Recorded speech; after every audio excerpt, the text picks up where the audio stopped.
మాతృదేవతాభ్యో నమః, పితృదేవతాభ్యో నమః. శ్రీ విరాట్ పోతులు వీరబ్రహ్మేంద్ర స్వామిని నమో నమః. వీరబ్రహ్మేంద్ర స్వామి వారు రచించినట్టి కాళికాంబ హంస కాళికాంబ నుండి కొన్ని విషయాలను తెలుసుకుందాం. తిరువూరు శేషమనేంద్ర ఆశ్రమం. తిరుమటంత నుంచి దేహంబు పోషించు తిండిబోతు జగతి దేహవాది ఆత్మవాది మాటలచ్చట ముచ్చటే కాళికాంబ హంస కాళికాంబ అని తెలియజేస్తోంది. ఇంకా ఏమి చెప్తున్నాయంటే, ఇవి యొక్క కలిమాయ ప్రభావం వల్ల ప్రతి మనిషి కూడా ఎదుట వారికి ఏదో ఒకటి చెప్పాలనే తపన తహతలాడుతూ ఉంటుంటారు. వినకపోయినా చెప్పుతూనే పోతూ ఉంటారు. వారికి మాత్రం ఒకరు చెప్పేటటువంటిది చెబుతుంటే వినే ఓపిక వారికి ఉండవు.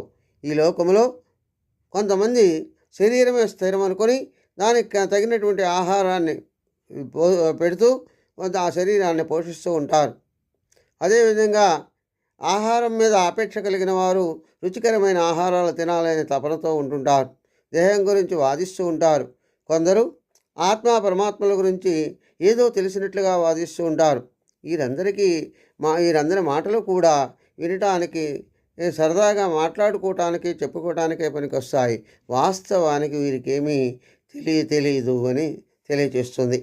అదేవిధంగా ఇంకా ఏమని చెప్తున్నాయంటే, భక్తి లేక జనులు వాదోపవాదాల లోన మునిగి పరముం గనరైరి ఆశ తెగని గురువులు ఆరాట పడుతుందురు కాళికాంబ హంస కాళికాంబ అని తెలియజేస్తుంది.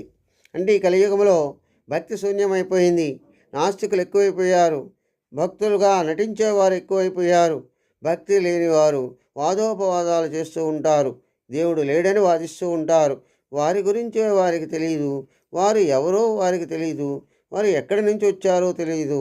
వారు ఎక్కడికి మళ్ళా వెళ్తారో కూడా తెలియదు. కాబట్టి శరీరమే శాశ్వతం అనుకుంటూ ఉంటారు. కానీ దేవుడు లేడని మటుకు వాదిస్తూ ఉంటారు. మూర్ఖంగా వాదిస్తూ ఉంటారు. అందులో ఉన్నటువంటి ఏదో మంచి మార్పు అందరిలోనూ ఏదో మంచి మార్పు తేవాలని కొంతమంది గురువులు ఆరాటపడుతూ ఉంటారు, ప్రయత్నిస్తూ ఉంటారు. కానీ వారి ప్రయత్నమే కానీ జరిగేది శూన్యంగా ఉంటుంది. కాబట్టి నిజమైన గురువులు ఎవరో తెలుసుకోలేని పరిస్థితి ఈ కలియుగంలో ఉన్నది. కాబట్టి నిజమైన గురువుని తెలుసుకొని గురువు చెప్పినటువంటి మార్గంలో నడిచి ముక్తిని పొందాలని తెలియజేస్తున్నాం. స్వస్తి.